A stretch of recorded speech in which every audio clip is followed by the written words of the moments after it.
narrow opening into the uterus.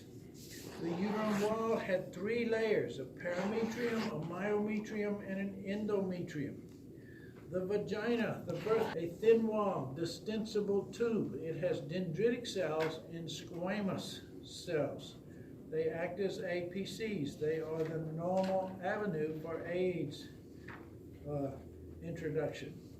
The female genitalia, the vulva, includes the mons pubis, the labia majora, the labia minora, the vestibule, and the vestibule contains the external openings of the urethra, the vagina, and the greater vestibular glands.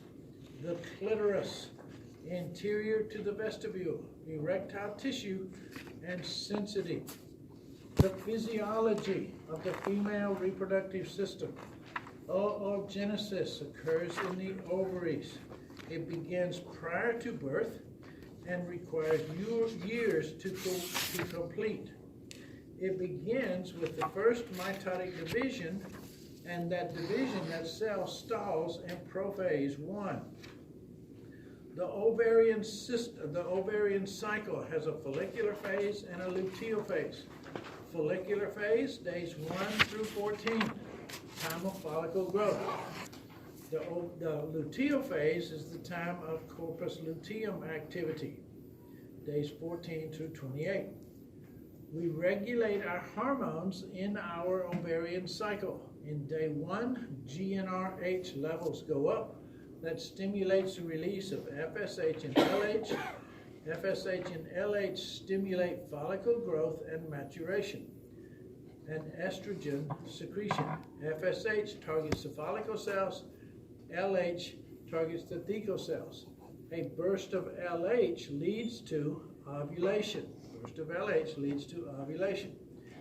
LH then stimulates the completion of meiosis 1, and estrogen levels then begin to decline. The uterine or menstrual cycle, day 1, days 1 through 5, days 1 through 5, the menstrual phase. The uterus sheds most of the endometrium. Gonadotropins and ovarian hormones are at their lowest. Days 6 through 14 is the proliferative phase. The endometrium rebuilds and estrogen levels go up. Days 15 through 28 are the secretory phase. The endometrium gets ready for implantation. Rising levels of progesterones develop that endometrium, getting ready for that fertilized egg.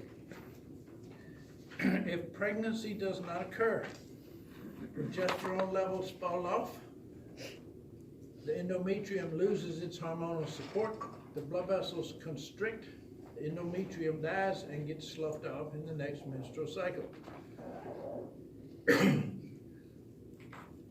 Estrogen and progesterone has some secondary effects, some extrauterine effects. They cause secondary sex characteristics. The breast enlarged, the fat develops in the hips and the breast, widening and lightening of the pelvis. We grow axillary hair and pubic hair. It also causes low cholesterol and high HDL and high uptake.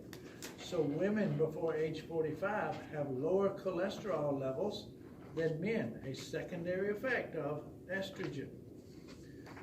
Female sexual response, similar to males in most respects.